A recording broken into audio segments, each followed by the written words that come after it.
Aren't you a little short for a stormtrooper?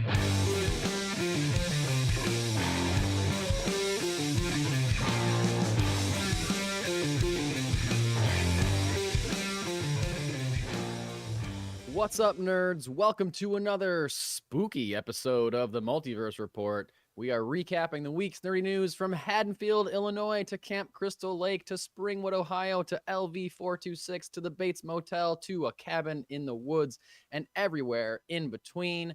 Happy Halloween to the Multiverse Report. Listeners and watchers, my name is Mike Gibson. With me as always is Steve Haller. What's up, Steve? My brain furiously trying to get most, if not all, of the references you dropped there. I think I followed at least 75% of them. So, for me, not as much of a diehard spooky seasoner as you are. I feel like True. I did okay. Well, Halloween, Friday the 13th. Yep. Nightmare on Elm Street. Yep. Alien is LV426. Bates Motel, Okay. Psycho, obviously, and Cabin in the Woods can be attributed to any number of films. In my heart, it is the Evil Dead franchise. However, it could also just straight up be Cabin in the Woods, the movie itself. So Springwood and LV426 were the two I wasn't sure on.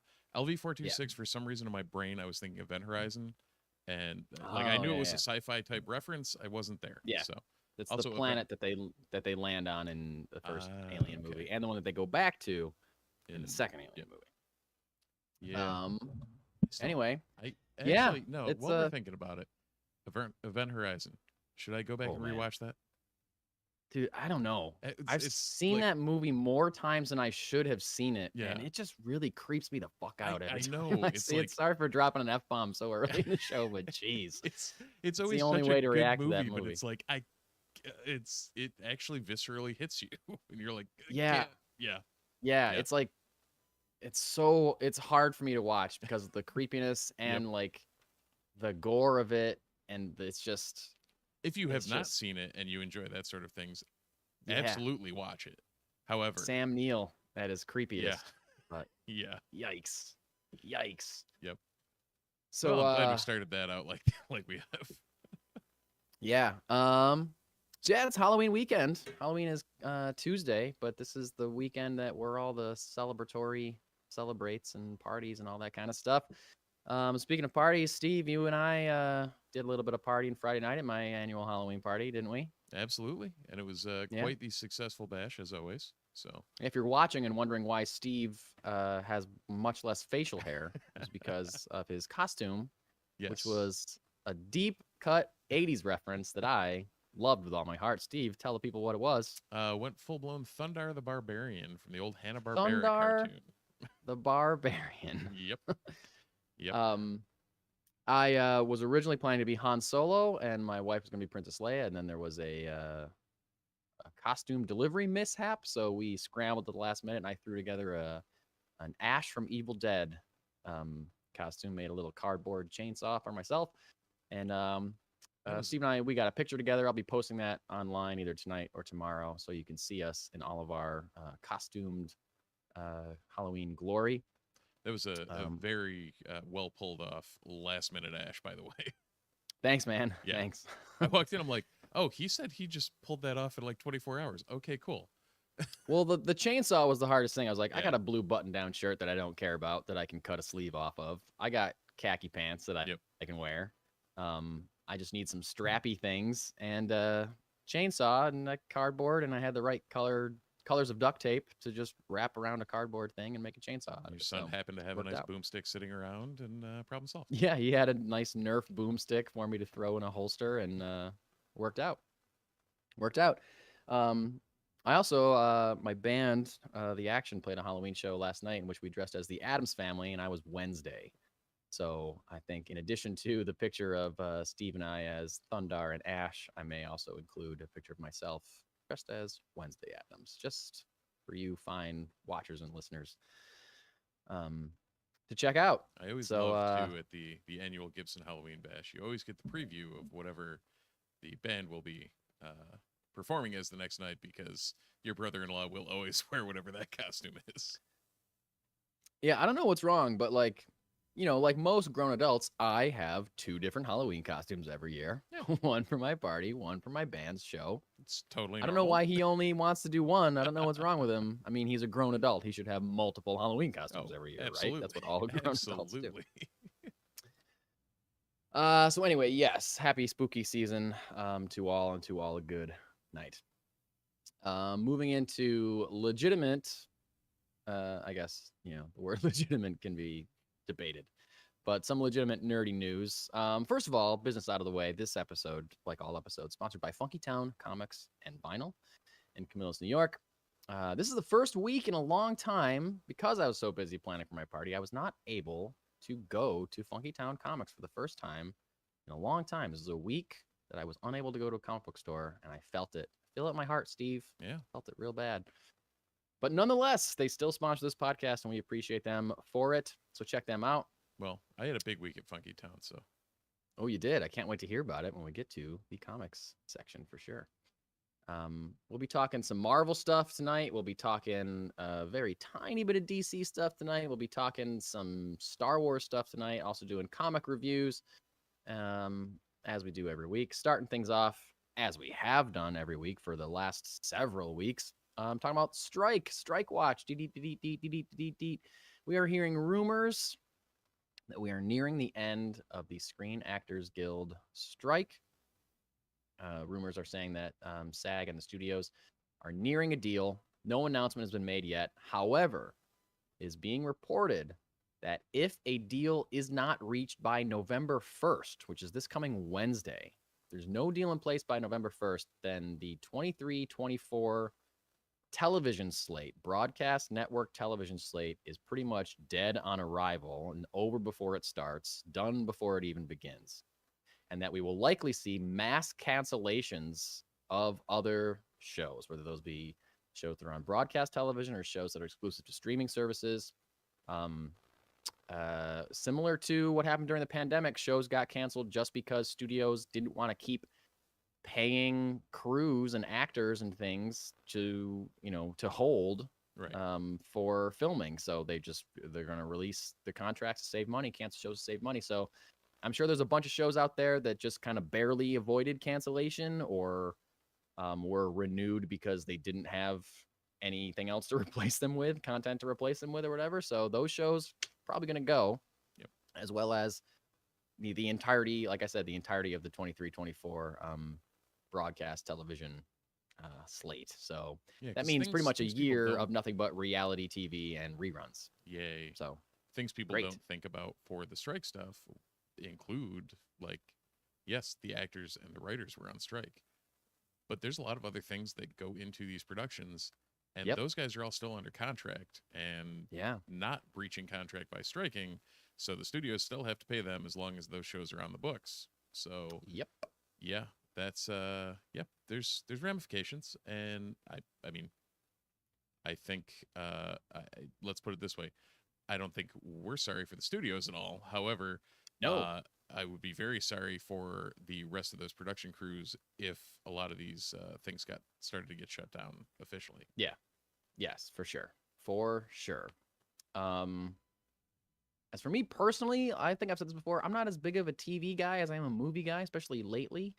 So I feel like personally, I wouldn't be affected by a shakeup as far as television goes, or like a lack of television goes, because I feel like there's been so much TV that I haven't seen that people have told me is great that if there's no new stuff to distract me, I'll be like, oh, I have an entire year to go back and watch all this other stuff that I haven't seen.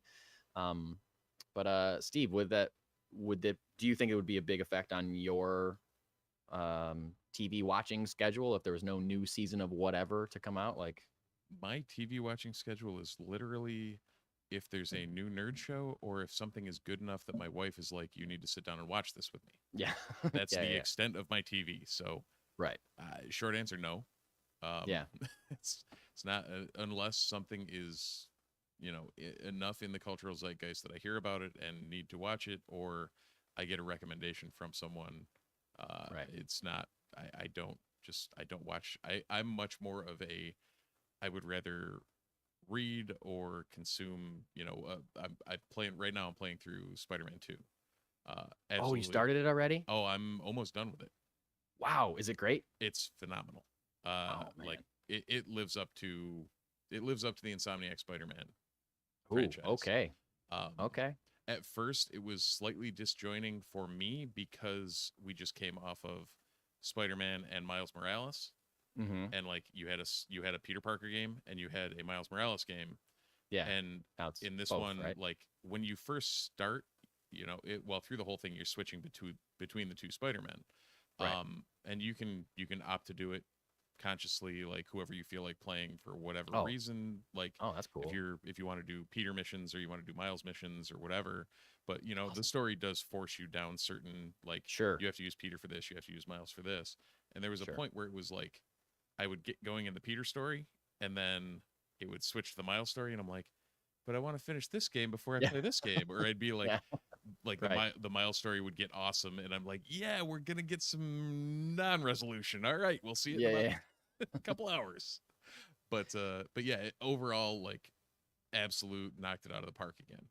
Oh man. And it Awesome. I can't wait. feels like the originals. So I guess that's all you can ask. When the two Yeah. originals were that good, it is a worthy successor.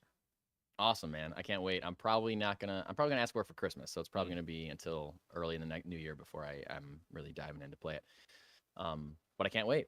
I'm excited. How you just described that is how I remember feeling when I was reading the Lord of the Rings series, the books, for Oh the first yeah. time. Yep. Where like how they go chapter by chapter, just like this is about Frodo and Sam, and then you get super sucked into the Yep. drama of it, and then like cliffhanger, but oh no, the next chapter is back to Right. Aragorn and Legolas and Gimli. You're like, shit, what?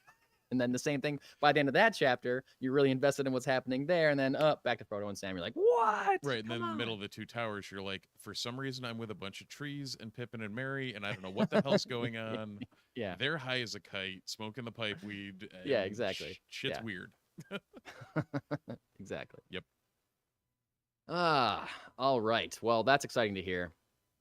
Glad to know that game is waiting for me in my future. Yeah, and it was it was And- actually a good video game week for me too, because my son had gotten it's funny. I was planning on doing the play Spider-Man, get the new Mario game for like throw that in the Christmas list and like Yeah. whatever happens there. He got that for his birthday. It was coming out this month, Ooh. but was well, actually, your aforementioned brother-in-law got it for his birthday. Oh, nice. And so we're sitting there and like that shows up in the mail, and I'm playing Spider-Man, and I'm like, I don't know what to do. Like I haven't had this problem in years of like two video games that actually want my time. Yeah. So Oh, yeah, that's awesome. it's a there's options out there right now. Let's put it Yeah. that way. It's a good nerdy problem to have Mhm. when it comes to games, for sure. Speaking about problems, MCU's got some. May have some more. As this is something that we haven't talked about in a while, thankfully. I hate even talking about it at all, but worth mentioning. Remember how over the summer a little guy named Jonathan Majors was accused of assaulting his girlfriend in a cab, got arrested for it. There's been reports of all kinds of things. It was really her fault and blah, blah, blah. And I don't know if I believe that, but also all these reports of, oh no, this guy's always been horrible. So, whatever. Whole lot of things coming out of every side of everything.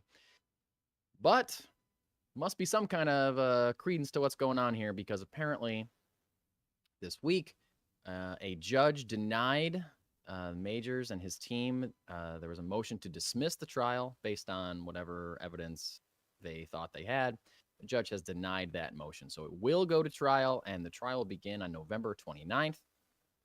It is really blowing my mind that Disney and Marvel are letting this go on so long without a statement from either side.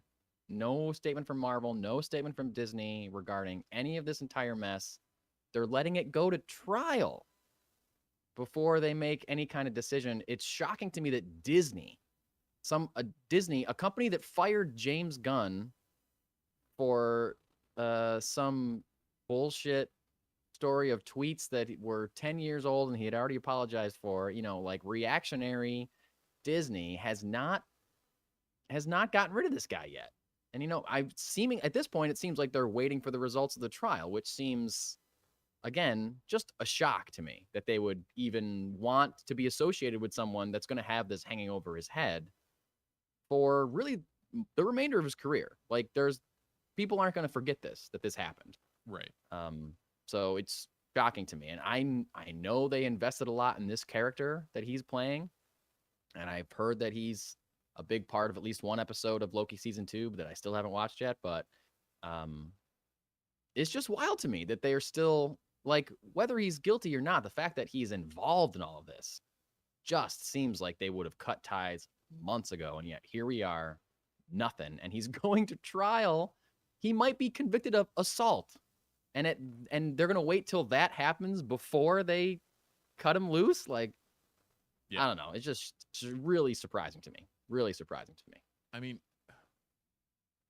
would it be as surprising to you if it wasn't Disney, the most risk-averse company around? No, it would be less surprising to me if it was any other company. The fact that it is family-friendly Disney, squeaky clean, yep, as much as we can be Disney. And not only that, it's Marvel. You know what I mean? Mm-hmm. It's a very kid-facing number one priority for them as far as franchises go.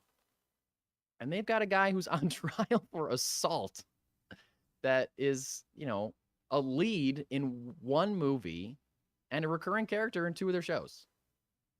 And it seems just shocking. I don't know what else to say. It just seems surprising to me that they haven't called it on this guy. I mean, and numerous times we've prognosticated on how long it's going to take them. It seems like the answer is they may not, which is, like you said, very confusing, but also like, I don't know. I mean, is there, from their standpoint, do they have too much in the bag on cutting ties, or like, is it that instrumental that they can't hold the moral high ground that Disney is known for? Yes, man. I can't imagine that, like, not even the character, but this actor. Are you telling me that this actor is so integral to your plans for Kang that you can't recast him? Right. Like, you can do that. That's a thing that people do all the time. Like, we'll still go see the movie. I guarantee you. You're like Avengers Kang Dynasty. That's a movie that has the word Avengers in the title. Like, people are going to go. People are going to go. Doesn't matter who Kang is. Doesn't matter. Hell, half the people that go to see it aren't going to even remember what the hell was going on with that. I feel like it's a pretty long proven theory. And Chris Evans, I think, has even said this, that, like, the characters are the stars of those movies. The actors aren't the stars of those movies. The characters. You go to see Iron Man. You don't necessarily go to see Robert Downey Jr. You go to see Captain America. You don't go necessarily see Chris Evans. So, and like I said, Chris Evans has even been on record saying that. So, and, like, we're not even talking about Iron Man and Captain America. We're talking about Kang. Like, he's very replaceable. Very replaceable. And I guess even in villains, it's not like we're talking Doom. We're talking... Or Loki, or Magneto or something. Yes, that's what I mean. We're talking someone who, like, unless you are a giant Marvel Comics fan, you have no idea who Kang the Conqueror is. Exactly. Yes, we're talking a C-list villain. I mean, to anybody outside of anybody not 100%. Entrenched in Marvel Comics. This guy is like a nobody, really. I mean, he's becoming somebody because they're starting, they're getting those wheels to turn, but you can recast him. You can recast him, and you should. I think you should. Yeah. Because, like Johnny Depp was found guilty of domestic abuse in his trial with Amber Heard. But even before that, even before he was found guilty, Warner Brothers fired him from the Fantastic Beasts franchise and replaced him and recast him. So, hey, it's possible. It's possible. Now, at the same, along those notes, like, is it something where, like, does Disney know something that this is going to get dropped or something like that? Like, I don't know. It's the standard. Like, he is technically I mean, he's innocent until proven guilty. True. I don't know what's going on. Brian in the chat says Terrence Howard is pissed. Exactly. You recast over way less. That's a great point, Brian.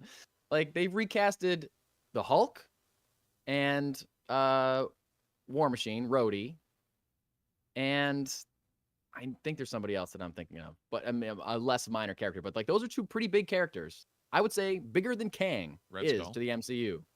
Red Skull, sure, but that was like do an impersonation of the guy that we got, Right. you know. So you recast two pretty main roles over way less serious stuff than domestic abuse. So like, I don't know. I mean, it's possible that they're waiting until Loki season 2 is over. And if Loki season 2 is the last thing that has Jonathan Majors, maybe they don't want to cast a shadow on the remaining episodes of Loki season 2 should he appear again. I thought you were going to say should he remain, and I was like, that's a little too on the nose, buddy. A little too on the nose, yeah. Yeah. But you know what I mean? It could be like, hey, Loki season finale is out, and the next day, bam, right. he's I mean, not that could be why we're similar radio to silent on it.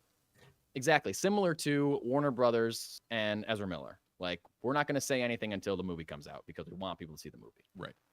And it didn't necessarily work, but, you know, that was their strategy. Similar thought process. That's the only thing I can think of.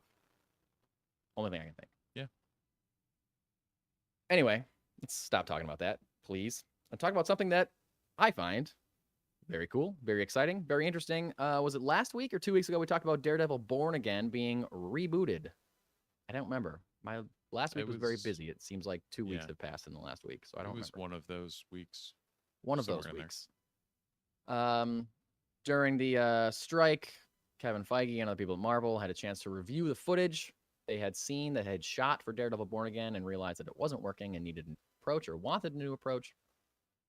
And they needed to hire a showrunner, needed to hire new directors. They have done that. Dario Scartapane is going to be the new showrunner of Daredevil Born Again. Now, this is exciting to me because, and it should be exciting to you if you like the original Netflix Marvel shows. Dario Scartapane has been the showrunner on Tom Clancy's Jack Ryan, the Amazon series. Okay. Starring, what's his face? Jim from The Office.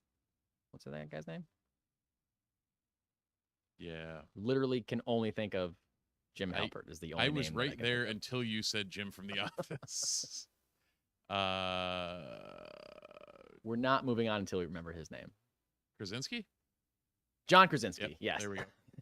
Thank you. Teamwork. You got the last name? I got the first.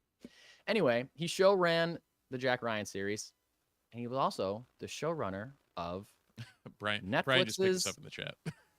Thanks, Brian. He was a showrunner of Netflix's The Punisher. Okay. I've heard of that show.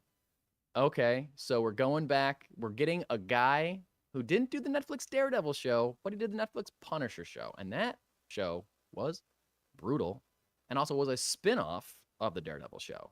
So this is a guy that's in the wheelhouse. He knows how to make a dark and gritty series. He knows how to write a morally conflicted character. Punisher, Daredevil. Yeah. I don't know. In wheelhouse. That tracks. Yeah. They've also hired the directing team of Justin Benson and Aaron Moorhead, who have worked on a couple episodes of Loki Season 2 and a couple episodes of Moon Knight. So they are in the Marvel MCU world already, specifically the television world. So they must be very happy with those episodes of those shows, happy with the working relationship with those directors. And this article from Hollywood Reporter said that Benson and Moorhead will, quote, helm the remaining episodes. You might be thinking, wait, you told me they were rebooting and starting from scratch. Well, this article says the following. Marvel will keep some scenes and episodes that have already been shot, though other serialized elements will be injected. Scartapane will write the new episodes and the new scenes incorporating what was already shot. Benson and Moorhead will direct the new episodes to bring the first season to a close. It's unclear how many episodes it will encompass. So that is a change. Originally, it was announced to be 18 episodes, like a full series, a full like broadcast TV, old school series. Just seemed like a lot. I was excited about it, but it also seemed like a lot. So now we're down to not really knowing how many episodes this is. That's fine with me. I'll be interested to see if it's going to be all the way down to 6, like they've been doing, which I think is not enough. But my guess is that it's going to be less than 18 at this point. Yeah, that sounds right. So, Steve, what do you think of this? A guy from The Punisher and people that have already directed episodes of MCU television shows. What do you think of this new direction for Daredevil Born Again? Well, I mean, it's the you had me at X and lost me at Y type thing. Yeah, okay. Like the Daredevil Born Again awesome, or the Punisher guy. Punisher awesome.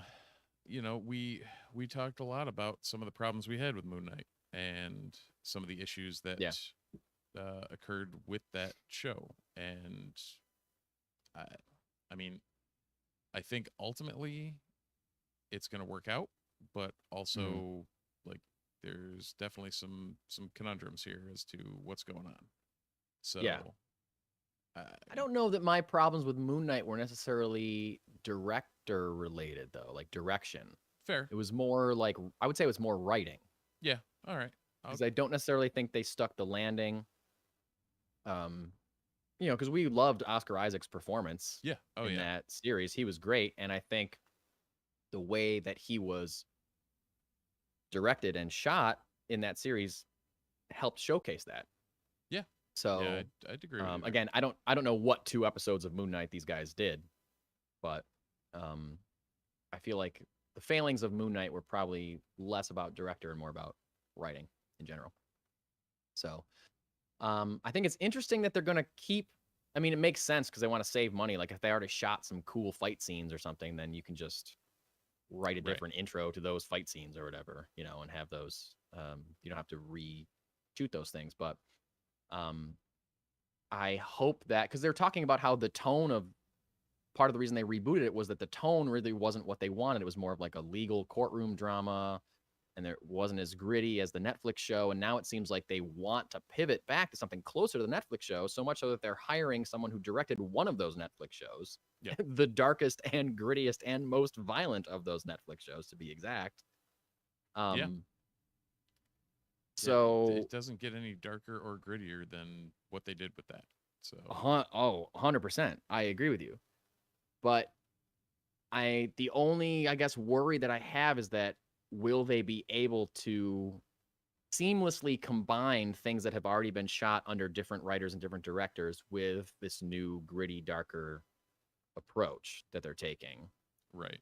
And I guess that remains to be seen. I hope that it's not blatant as far as like, I don't know, like in the theatrical cut of Justice League, it's clear a lot of times what was filmed by Zack Snyder and what was filmed by Joss Whedon, and it was just felt like this is like a Frankenstein of a movie is what everybody called that when it came out. So like I hope that this isn't like a Frankenstein of a television show, and that it feels of one mind in one direction when it comes out. Yeah. Ideally, yes. If not, then I don't know. That was the other thing that did very much worry me, was when they said shooting the remaining episodes, and I was like, didn't they say they were going to scrap it and start from square one? And apparently not. Yeah, because he's saying he will inject other elements into those like new scenes, not necessarily new episodes. So like that's what the worry that I'm talking about. They're talking about adding scenes to two episodes that are already shot. So will that be like a mixy, mashy thing? The other thing, I mean, this is like probably not up to the showrunner. I guess it depends on what's being written, but Deborah Ann Woll as Karen Page was in the first season of Punisher quite a bit. Yeah. Like she was in a few episodes. So if that showrunner worked with her, he knows how to write for that character. He knows the relationship that she has with like the superhero community in New York City. So maybe hiring this guy is a step in the direction that we want it to go, a direction that gets us Karen Page and Foggy Nelson back into this Daredevil Born Again series. So yeah, when all, like, I think we talked about it before. There was Wilson Fisk and Matt Murdock. Sorry, brain just I got you. Yeah, but like the two of them were paramount to the show, but the Sure. heart of that series Yep. was Foggy and Karen. 100%. 100%. So hopefully that's part of their realization of why it wasn't working. It wasn't working because we were missing crucial elements of this guy's supporting cast. So we shall see. Some quick other MCU updates. We got Insider, I'm blanking on his name, but anyway, it's being reported from multiple sources that Spider-Man 4 has a starting date, a filming date of summer 2024, late summer coming up. It's going to start filming. That apparently a draft of the script, the first draft of the script, was completed prior to the writer's strike, and that Tom Holland, Zendaya, and director John Watts are all expected to return for the 4th MCU Spider-Man movie. Steve, real quick, based on where we left Peter Parker at the end of Spider-Man No Way Home, what would you like to see happen in Spider-Man 4?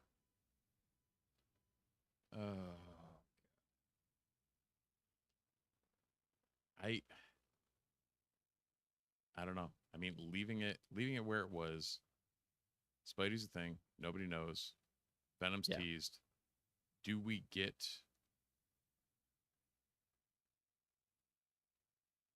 the right symbiote story from here? Like, I'm trying to think. I'm trying to combine where I think they would go. Yeah. With what I would like to see.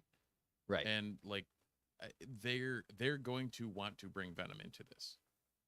Sony's going to push them to bring Venom into this. There's no Agreed. two ways about this. Like, that's what the studios are going to want. Add another element to it that is already established, and Sony has a big stake in, and people love Venom. Right. Me, I'm hit or miss on the symbiotes in general. It is what it is. They've been done very well. They've been done very poorly in both books and other medium. Right. I don't know. Have you had any thoughts on where you're thinking it might go? Or I mean, the MCU Spider-Man series for me started off incredibly strong. Homecoming, just silver bullet for me as far as Spider-Man movies. I love that movie. I think it's great. Yep. Far From Home, I do not like very much. No Way Home, I do not like very much. I know, again, I'm in the strong minority of people that don't love Spider-Man No Way Home. I admit that.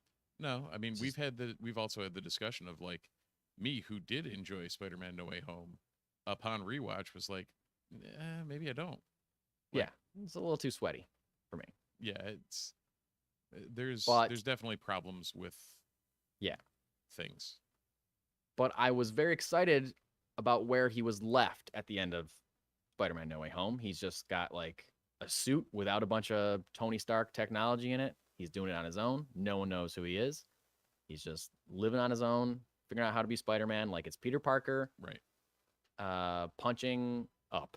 You know what I mean? He's like trying to, he's down, but he's still being Spider-Man. And that's Peter Parker to me. The fact that Zendaya is in this signals to me that they are going to quickly somehow figure out a way to get Zendaya as MJ to remember who Peter is. Kind of a bummer to me. I like Zendaya. I think she's great as MJ, and I think she has great on-screen and off-screen chemistry with Tom Holland. Yeah. But I would just really love a completely fresh start.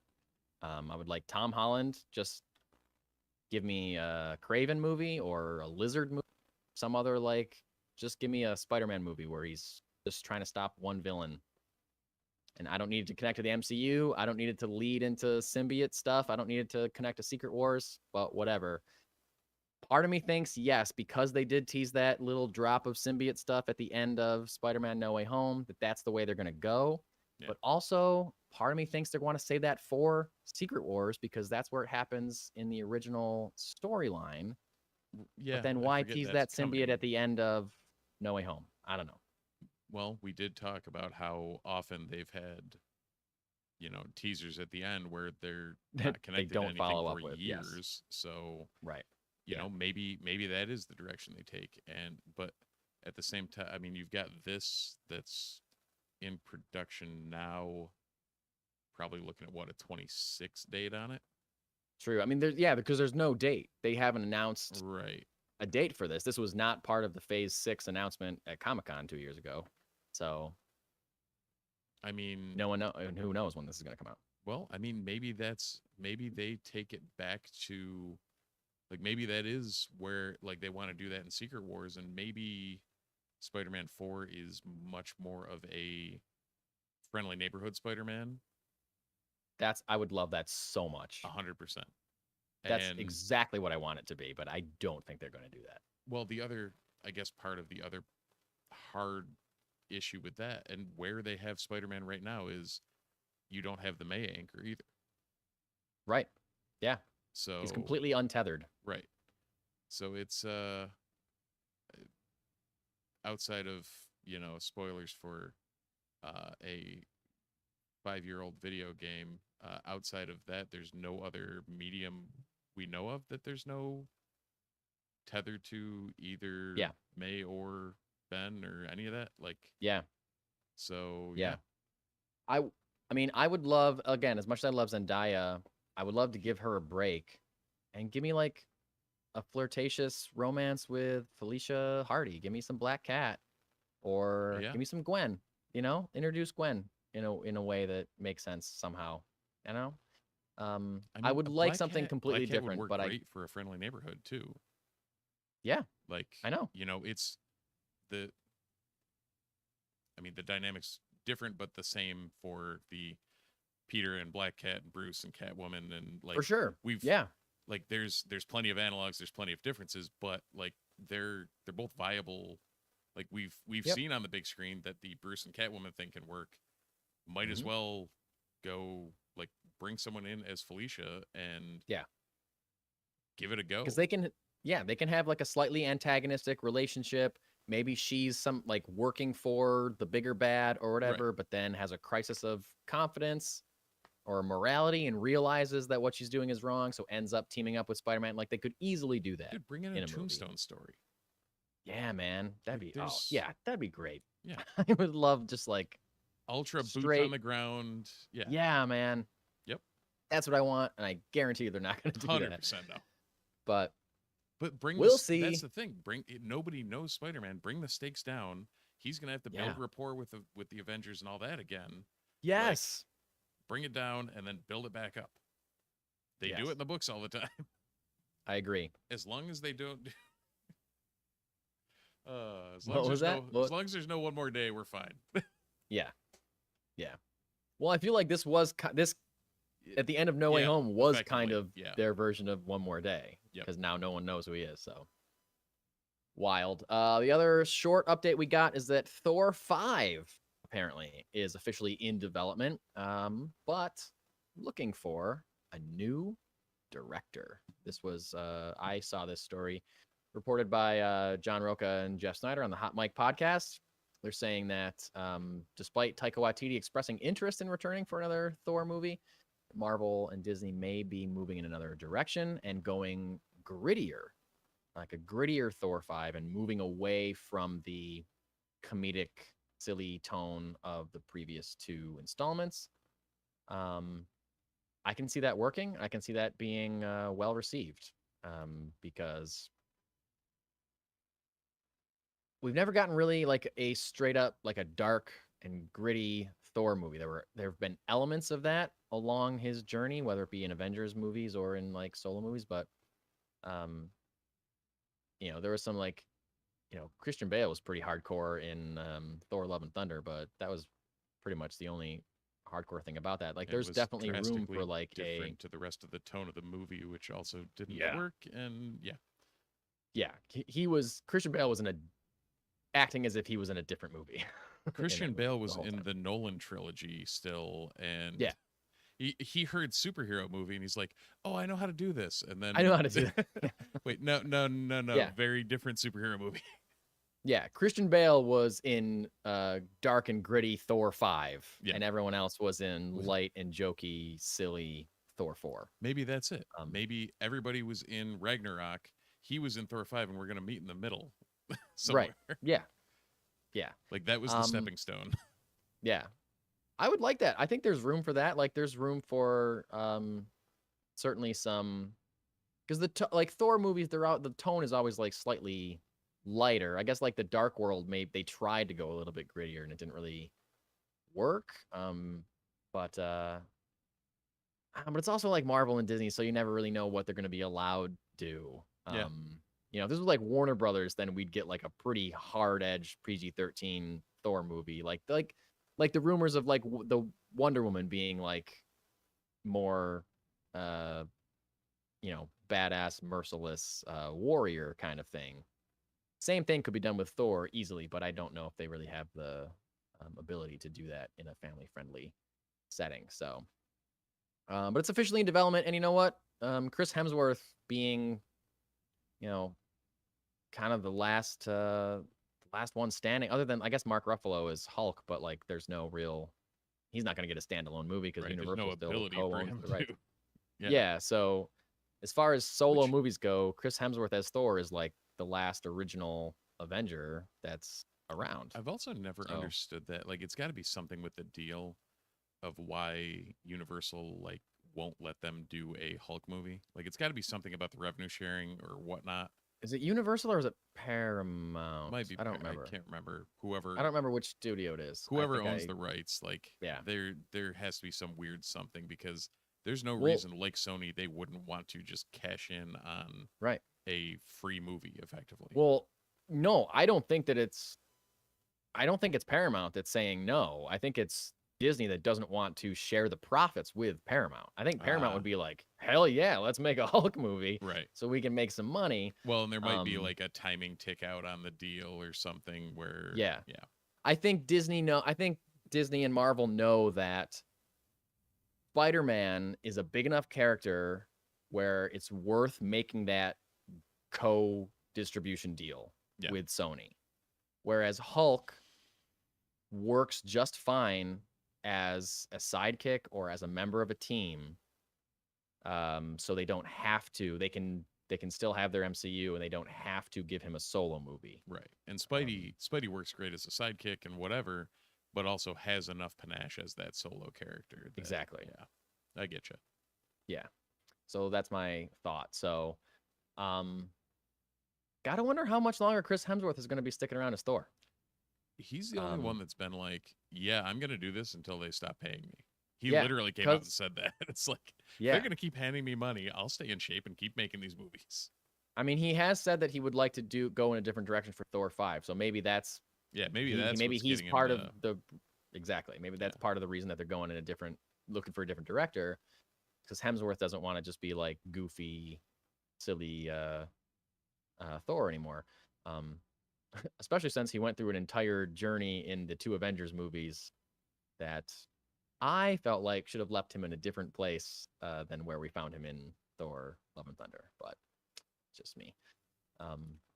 Here we are. I would love a bit of a grittier Thor 5. So we'll see what happens with that. Obviously, we're not going to see that movie for years and years. Yeah. But I would love if they did like, yeah, it'd be tough though. Like, Yeah. I was thinking like Donny Cates Thor. I don't know if you read any of that, but it Mm-mm. was very much more fantastical and cosmic and not, Oh, cool. but still like not Taika, right. what they did. Very like Thor effectively takes over for Odin and does there's a whole Galactus thing, and it's well beyond where Thor is in the movies, and it's not something they could pull off Yeah. easily, and it's just not feasible. So I'm not going to bother prognosticating on it. Yeah. Well, like based on everything that they've introduced in either Ragnarok or Love and Thunder or the Avengers movies or whatever, or whatever we're going to see leading up to Thor 5, like it gives them opportunities to put Thor different places. He doesn't have to be tethered to Yeah. Earth.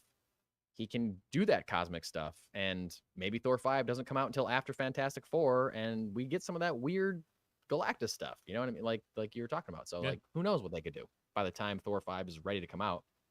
Who knows where we're going to be with the MCU? Plus, I So never we'll see. finished that I never finished the series, but I heard the ending was mixed. But either way, like Yeah. it's the standard, like, there's plenty of pieces that can be taken from any of these runs of any of these books. So Sure. Yeah. And Chris Hemsworth being, like we just said, the last man standing, like, he's like, who else is like a core Avenger at this point? Like, you got Thor, Doctor Strange, Hulk, Captain Marvel, Brie Larson's Captain Marvel. yeah, that's. Am I missing anybody? Like, that's like the four that come to mind that feel like, quote unquote, leaders, I mean, guess Spider-Man, I guess, but, Yeah, I mean, like, Sam. Oh, of course. I keep forgetting that Captain America 4 is happening. Yeah. Every time we talk about it in this podcast, I'm like, oh yeah. Yeah. I forgot about Captain Well, America 4. My biggest thing is So, I keep of forgetting course, it's as far of along as course. it is. Yeah. Like, it seems like it's ready to come out as soon as the strikes are over.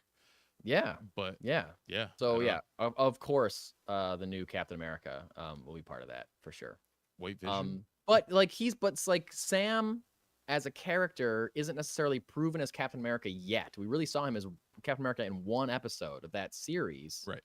So I guess when I'm thinking of like characters that we have connected with and actors playing them, like, yes, Right. Chris Hemsworth as Thor, like that he's like a pillar of the MCU. At this point, Cumberbatch as Strange is like a pillar of the MCU. Ruffalo as Hulk, pillar of the MCU. Well, and I don't know if you can weird say with- Sam Wilson as Captain America is a pillar of the MCU I was going to say, yet. like, any relationship we had with Sam Wilson outside of the TV show, literally at the end of it, is as Falcon sidekick, right, or partner. Yeah.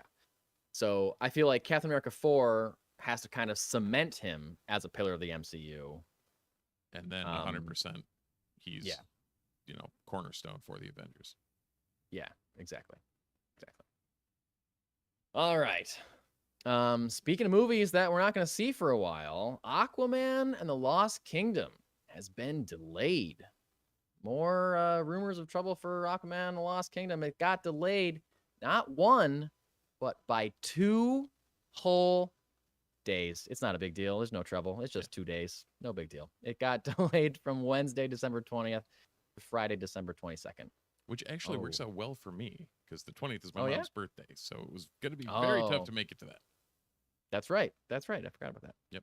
So So now if you want to go on opening day, we can. Well, I know that you and me and Jesse at Funkytown were talking about doing a thing for Aquaman and the Lost Kingdom. We'll have to revisit that and see if it's going to happen. Stay tuned, listeners, watchers, if that's becomes a thing. But yeah, it's not really like a big deal. The thing that I read said that, Warner Brothers has like 2 or 3 big releases in December because I think they're doing Color Purple too. Yep. So like they have Wonka, they have Aquaman, and they have Color Purple. And, as minuscule as a 2-day move, really, like how many people were going to go see Aquaman on Wednesday night? Probably not many people anyway. No. It does give Wonka 2 extra days to rake in some money before Aquaman most likely derails it at the box office. Because, I don't know, Steve, I've seen a couple trailers for Wonka, and that doesn't look very good. It does not look like a movie I want to see. So Everything I've seen about Wonka makes it the perfect. I'll find it on Netflix or Max when I'm like sitting home sick and be like, yeah, I'll watch it. yeah. I'm intrigued by it, but I'm not like going to the movies intrigued by it. Not at all, because it just seems like they don't understand. Again, I haven't seen the movie, so I don't know what happens, but in the book and the original movie, Willy Wonka and the Chocolate Factory, Willy Wonka's the villain. He's not the good guy. 100%. He's not the hero. Stop trying to make movies that are about Willy Wonka. He's the bad guy. He's not a root for him. He enslaves Oompa Loompas and kills children in his chocolate factory. We're also talking about studios that made a Morbius movie with him as an anti-hero. Exactly. And a Craven They're movie doing with him the as an same thing to anti-hero. Wonka. And They're making multiple Venom, like we're not talking Venom with the setup to like the symbiote maybe getting in over its head or whatever. Like Venom like 3 main Spider-Man villains are quote unquote anti-heroes in all these movies, and it's like these studios just don't. I mean, hypothetically, the Venom movies worked out and were fun popcorn movies. However, the other two worked out financially. I can't say yes. they worked out critically. But, Correct. Yeah. But yeah, it boggles my mind. Like the fundamental misunderstanding of some of these characters by these large studios are like, yeah, man.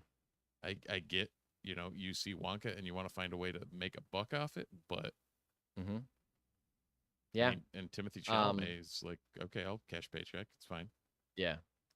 I would love a Willy Wonka and Venom crossover. Now that you compared the two franchises. Yeah. Like Eddie Brock goes to investigate, Dude. brings his investigative reporter skills to investigate the Wonka chocolate factory about the disappearance of you're children and disappearance of enslaved Oompa Loompa characters. And it just goes sideways from there. Yep. So the sequel to that ends up being the symbiote actually attaches to Wonka. Oh yeah, of and course. Things go of course. completely awry. Yeah. We're talking Life Foundation on steroids. Maybe Wonka becomes the new Carnage. And then that's he's a purple Carnage. But he's also like he's like symbiote but also like chocolate at the same time. Like all the like packaging the symbiote just has the symbiote infuses, this is what it is, Steve, this is what it is. The symbiote infuses with chocolate and gets made into a chocolate bar. Yep. Which is then eaten by Willy Wonka. And that's how he gets a combination symbiote chocolate, and he gets chocolate symbiote powers. That's the movie. Oh, God. We're spitting out genius stuff here. Warner Brothers and Sony, start talking, throw us some money. We'll write the whole thing for you. We got time. It's fine. It'll take a day. We'll write the whole thing. Oh, God. That's amazing. That's our pitch. Pay us if you want the whole thing. Speaking of movies getting delayed, and I made a big joke about trying to set up Aquaman 2 as if it was going to be delayed a long time. It is not. A movie that is getting delayed a long time is Mission Impossible 8 has been delayed due to the writers and actors strike. It's getting delayed from originally supposed to come out June 28th, 2024. Now it's coming out May 23rd, 2025, which for me, a big Mission Impossible fan, sucks quite a bit. And also, if that wasn't enough, being reported that they are going to be changing the title of the film. It was going to be called Dead Reckoning Part 2. And no new title has been announced, but that they are planning to change the title, and it's being speculated that the change in title is coming about because the first film underperformed at the box office. So that they don't want people that didn't like it or didn't want to see it think it's just more of a movie that they like or want to see. So they're going to change the title to try to get people to see it. Yeah. That's a weird move for me. Because now you have a movie called Dead Reckoning Part 1, and you're just never going to have a movie called Part 2 ever? That's weird. Like, are they going to retroactively change the name of Dead Reckoning Part 1 to just Dead Reckoning? Oh, 100%. Yeah. Like, it comes out on Blu-ray, it's probably just going to be called Dead Reckoning, right? When they're going to just leave the Part 1 out. Yep, you see it on streaming, and they'll just, they'll digitally take that and, Part 1 take that out. chunk out. Problem solved. Yeah. That will be interesting to see if they do that, because it's supposed to come out, I think, on streaming, or supposed to be able to, like, purchase. I just looked it up before we started. I think it's going to, you'll be able to purchase it through Amazon next month. And it's going to be on Paramount Plus, like, early in 2024, like February or whatever, 2024. So it'll be very interesting whether or not that Part 1 is still there when it hits streaming services. And I get the reasoning behind that.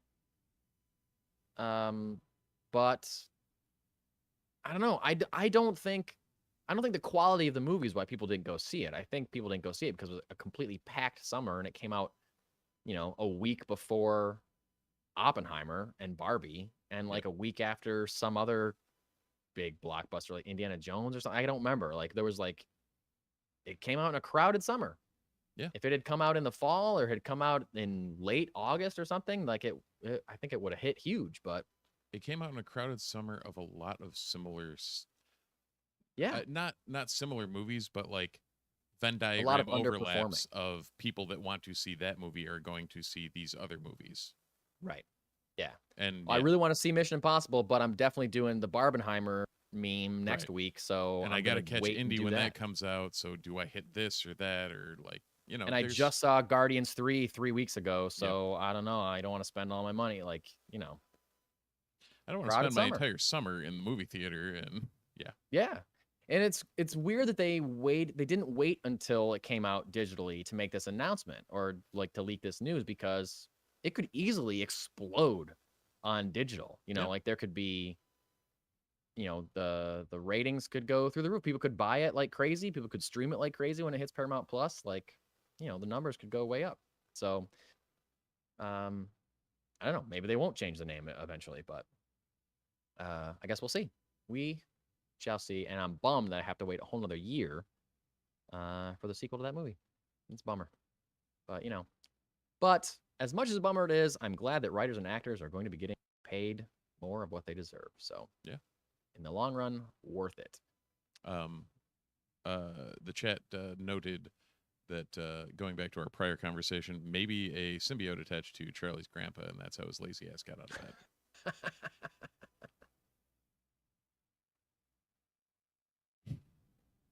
They really do gloss over that in that Just original completely. film, don't they? Absolutely, completely. It's like, oh, I haven't been out of bed in 12 years or whatever, but I have a chance to go to a chocolate factory. We're running and jumping down the street. Miraculously healed. You got a golden ticket? I'm out of this bed. It's the healing powers of chocolate, my friend. That's right. The symbiotic relationship that chocolate has with a human being. Worth being explored, I think. I'm sure somebody's done that study. Somebody will do it when we write that script. That's true. Literal symbiotic. Eddie Brock and the Chocolate Factory, Willy Wonka and the Venom Factory. What's it called? Wonka Enter the Venomverse. Yeah, Wonka : yeah. Yeah. Speaking of movies that we won't see for a long time, again. Remember when director Shawn Levy was announced that he was going to be making a Star Wars film? Mm-hmm. It was quite a while ago. Although they did not talk about it at Star Wars Celebration, we immediately thought this was in jeopardy. Apparently, it's still happening. Shawn Levy, who's talking a lot lately because he's the director of a Deadpool movie that is paused in production, and actors can't talk about anything right now, so getting a lot of quotes from directors lately.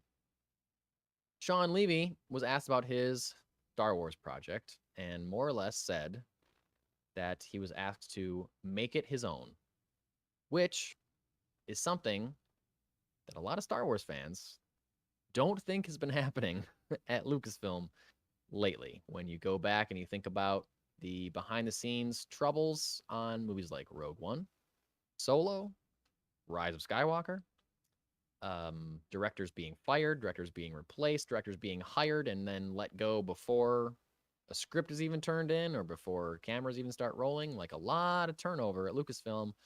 A lot of people looking at Bob Iger, Kathleen Kennedy as kind of like keeping a kind of a stronghold on the creative aspect of Star Wars movies. Which I think is, if that's true, I think that's the wrong way to go, because I think any franchise gets stifled from micromanagement and needs room to breathe, needs room to expand and try new things. And what better way than just let a director go to town on whatever their idea they have to expand themselves, expand the universe. But anyway, this kind of flies in the face of all that theory. He was quoted as saying, "When Kathleen Kennedy brought me on board to make a Star Wars movie, her central mandate to me was, I want a Shawn Levy movie. I want a story and tone that reflects you and your taste and what you bring to your movies with a Star Wars story. So I have felt extremely empowered. We are in the early days, unfortunately, because the development process was abruptly paused due to the WGA strike. but I feel very empowered to trust my instincts into the development of this story and movie. The experience that I'm currently having with Marvel on Deadpool is showing me firsthand that it is indeed really possible to feel empowered and personal about making a movie within a universe that is bigger than any one film. My Deadpool movie is turning out to be exactly what Ryan Reynolds and I had hoped when we started off. So I'm going into the development of my Star Wars movie with a similar optimism and faith that my instincts will be allowed to lead the way. So I feel like that is very heartening that Kathleen Kennedy has faith in a director to just be themselves and write their own story. Now, the other side of that coin. No offense to Shawn Levy as a director, but if you look at his filmography, I think that he can be described as a director that is quote unquote safe. You know what I mean, Steve? Yeah, I can see that. Films he has directed include Big Fat Liar, Cheaper by the Dozen, The Pink Panther, Night at the Museum trilogy, Date Night, which is a phenomenal film. I'll give him that. Real Steel, Free Guy, The Atom Project, and Deadpool 3. Deadpool 3 is the only R-rated movie he's ever made. Probably the most intense movie he's ever made. No, that's not true because Date Night is R-rated.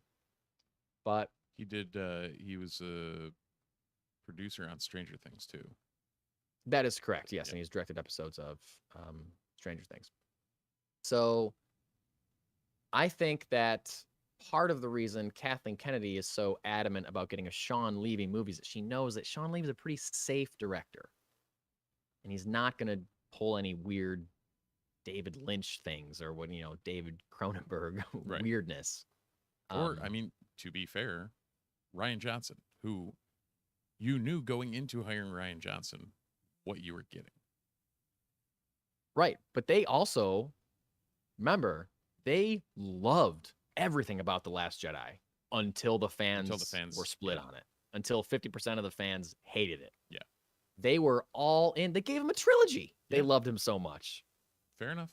So I mean, I still want to see that trilogy, but we're not going to, I don't think. I think the better example is Phil Lord and Chris Miller on Solo. Yeah. Like, you hired them knowing the kind of movies that they make. Right. They were, and at then the time, you they're let them coming make off of Lego movie. Like, it wasn't too far Lego after. movie. Yeah, exactly. Yeah. And then you let them make 80% of a movie and then you fired them. Mhm. Like, that is crazy to me. So Yeah, because what year did Solo was 2018? Yes, yes, because then Rise of Skywalker was 2019, the year after. Yeah, It came out the year after. Yeah. So just off the pace for Solo, they did this crazy thing called Spider-Man Into the Spider-Verse. Right. And before that, Lego Batman, and Yeah. Lego, like the same year it was Lego Batman, the Lego Movie, 22 Jump Street, like right. Yeah. You hired those guys. What movie did you think they were gonna make? Yeah. So and look at who they replaced them with. When they fired Lord Miller, who'd they get? Ron Howard. Like one of the safest filmmakers in all of Hollywood. Love Ron Howard. Very milquetoast.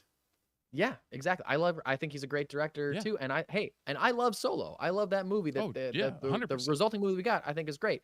But like, they clearly pivoted to somebody that they could trust to make a safer, less edgy, less outside the box film. Holy shit. Do you know what I didn't realize? What's that?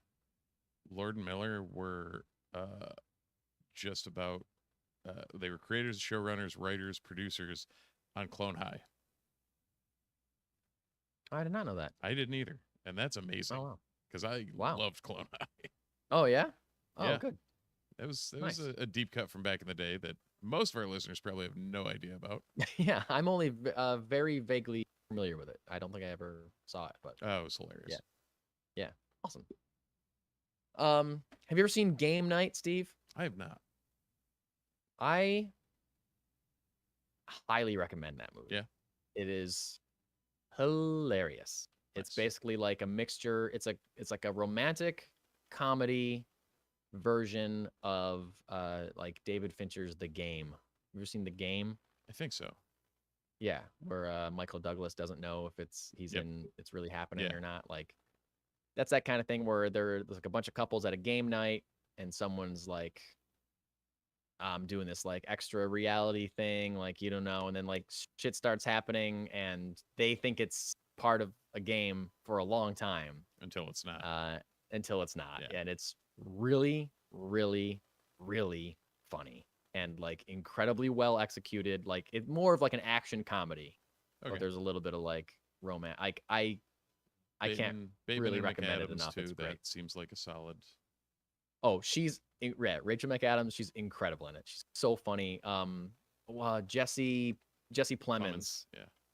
out of this world funny in it. Like, definitely you should watch it. Nice. Can't recommend it enough to anybody watching or listening. Watch Game Night. Came out in like 2010 or something. So good, so funny. Yeah, Jason Bateman and Rachel McAdams are the stars. It's so funny. Now, what brought you to that movie? Because he directed it. Shawn Levy directed it. No, Shawn Levy directed Date Night. John Francis Daley directed. What am I looking at? Oh, okay. I saw Date Night, and I guess I was wanted Steve it Carell to see. and Tina Fey from 2010. Okay. That All was right. like Then who directed Game Night? John Because Game Francis Night's Daley way better. and who does he write with? Jonathan Goldstein. Okay, then I will reiterate the fact that I think Shawn Levy is a very safe filmmaker. Yeah. And I got confused with Date Night and Game Night. I've never seen Date Night, and from what I remember thinking about it when it came out, I thought it looked lame. Game Night is the movie that I think you should all watch. So just to clarify, Game Night. Date Night, I'm sure, yeah, maybe it's fine. But Game Night, brilliant, hilarious. Watch it. So sorry about my confusion there. You're like, why are you talking about this random movie? Yeah, no, Funny. because John Francis Daley and Jonathan Goldstein did the new D&D movie and Horrible Bosses and Game Night. They were also attached to The Flash for a short amount of time. Oh, well, I Yeah, wish I'd that have was seen that interesting. movie instead of what we saw. Same. I liked what we saw. But I yeah, know. I was. we don't have I was to less warm on relitigate it, The but Flash. Yeah. I gotta watch that again. That's on my list to watch again once spooky season is over for Yeah. sure. Is that out on Max now? It is on Max. Yes. It's still out, by the way, it still hurts every time I say Max and not HBO Max. Same, dude. It's Yeah. so stupid. I'm like, it just feels wrong. So stupid. Want to do some comic And reviews? Spider-Man: Homecoming. Watson. Yeah, that's Watson right. Daly wrote Homecoming. That's right. I forgot.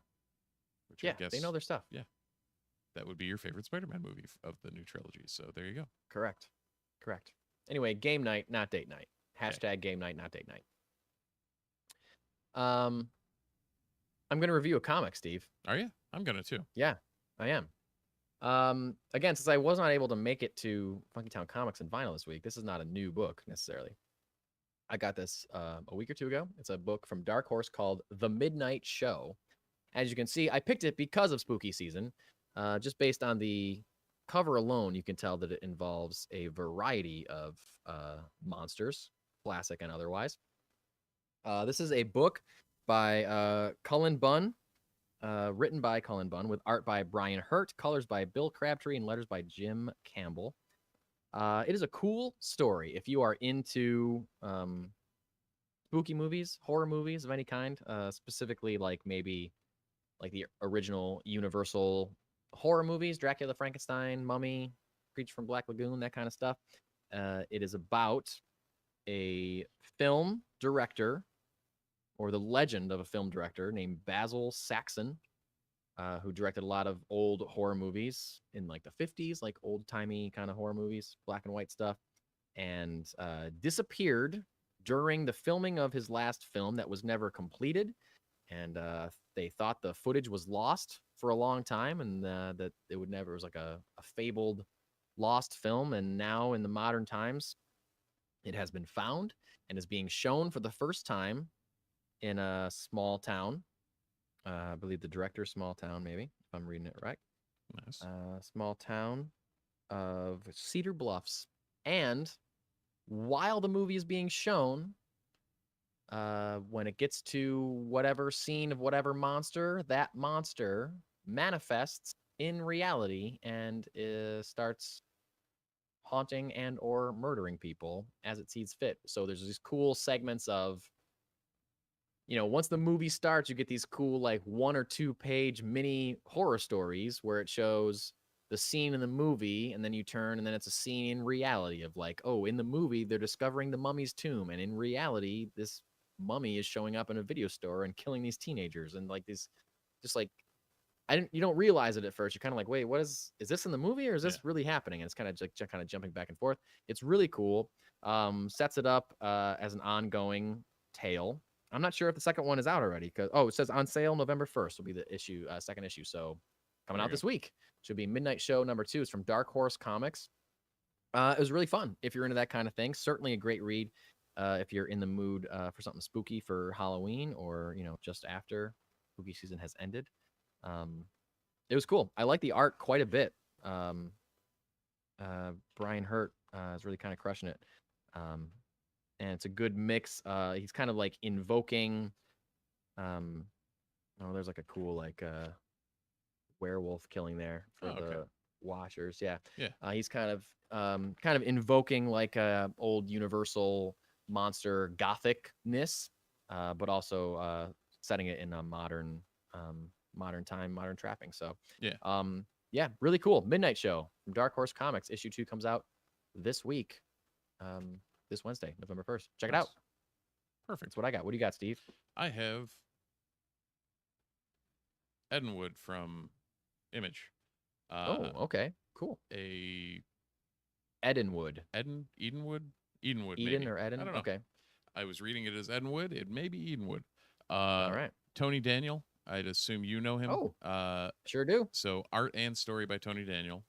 Wow. Okay. DC I don't know if I've ever read anything by him. I've definitely seen his art. Yeah, he's done a ton of Batman and every other Batman stuff DC is what I know stuff. him from. Yeah. So book from Image. He did the art and the story. Awesome. The art is absolutely gorgeous. Like, he's an incredible It's artist. definitely not a PG book. It's very much setting up like demon killing, demon slaying. There's I guess ages long conflict between demons and witches that has come to America, and there's this whole setup on everything. The beginning of it starts a very horror movie with, and I almost had to stop reading. Like they did it very well in the sense that they set up the annoying teenagers and blah blah blah, and but the way they wrote it was probably exactly how teenagers are nowadays, and I'm just old. but I'm like, I can't read this. This is just annoying. I'm like, okay, I'm almost there. All right, we got through. But it's beautiful to look at. And the story ultimately, like, I think it may pick up at some point. Like, I can see some through threads. There's a lot of setup in this. It's a whole, standard whole new universe type thing where issue 1, you're setting up a bunch. Seems like reviews online are pretty solid. I read it and I wasn't like sold immediately on it, so I'm like, I wonder what other people think about this. Sure, And it seems like it seems very very swingy in people that are immediately bought in, or people like me where like I see there might be some bones, but I'm not there. Not fully on board, yeah. But yeah, I mean, overall, especially if you enjoy Tony Daniel's art, it's great from that. Nice. Visually just stunning book. So nice. Is that already out, or is it coming out this week? I believe it's out this week. No, it might have been out last week. All right. Let me see what the release date is. Yeah, it's out this week, or out last week. You can get it at Funky Town on Wednesday. Awesome.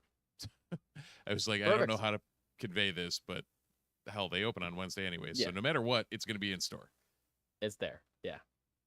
Nice. 2 spooky books. It's in time for spooky season. The other thing was I had a double Tony Daniel week because he did do the cover for Uncanny Spider-Man 2.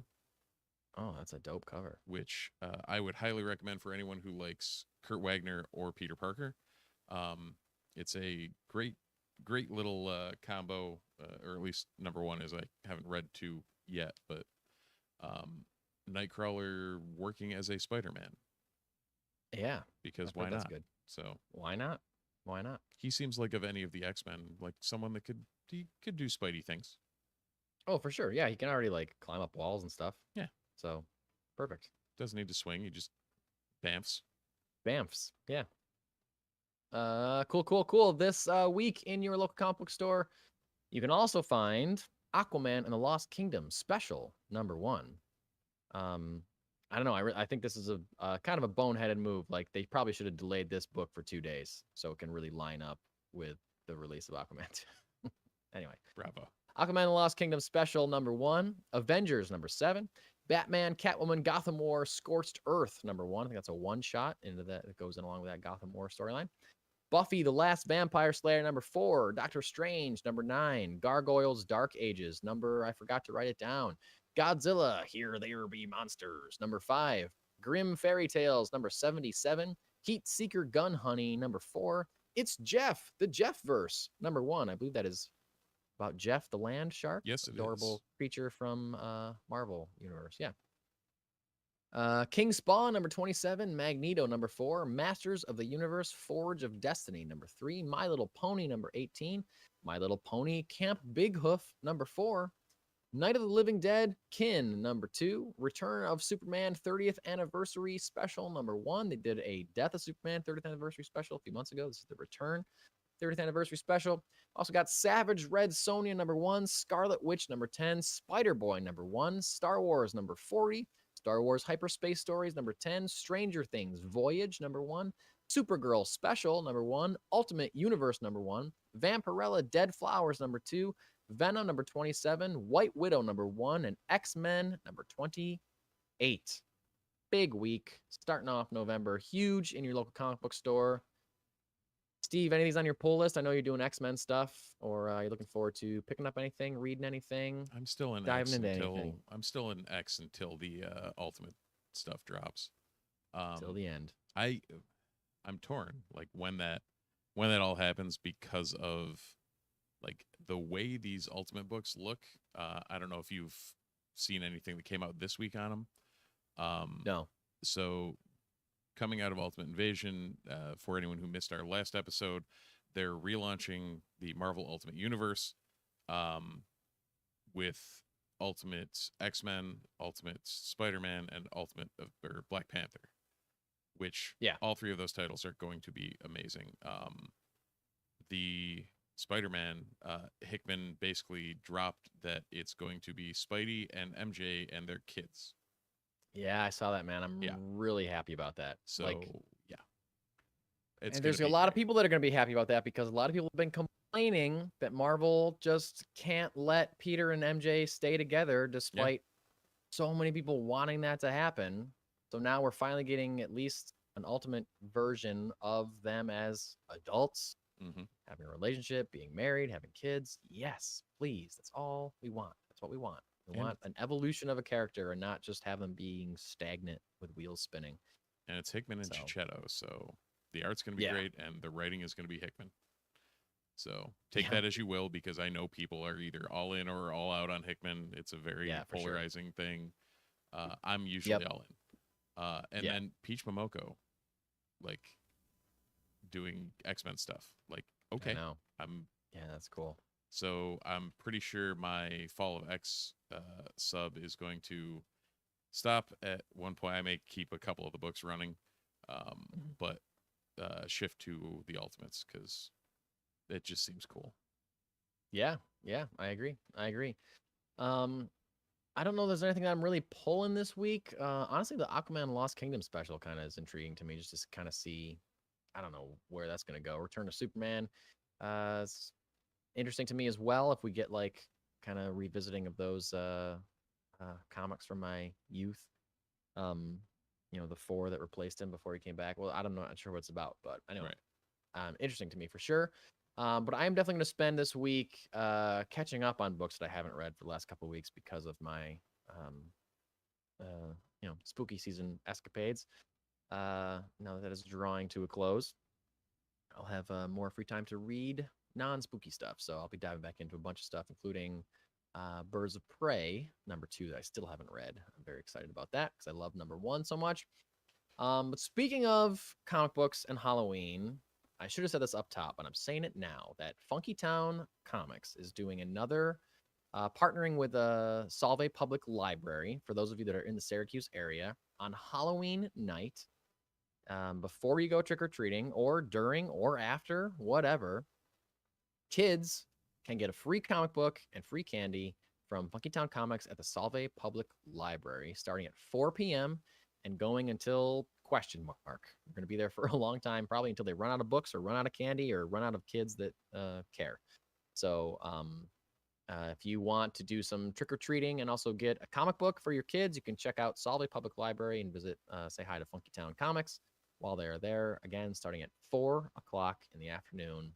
I feel like that's prime trick-or-treating time. Like, you can stop down at 4 o'clock and still be hitting the houses in your neighborhood by 6 o'clock, right? Oh, yeah. I'm sure we will be. By the sun's down? Yeah.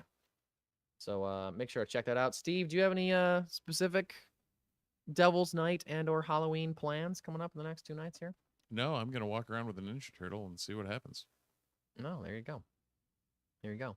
I'm going to walk around with Sonic the Hedgehog on Tuesday night, probably wearing the same skeleton onesie that I'm wearing right now because it's very warm, and I'll even probably be layered up underneath. I was going to say, I might throw the old Chewy onesie on. That's always a classic on... Oh, you got a Chewy onesie? I got a Chewy onesie. Oh, yeah.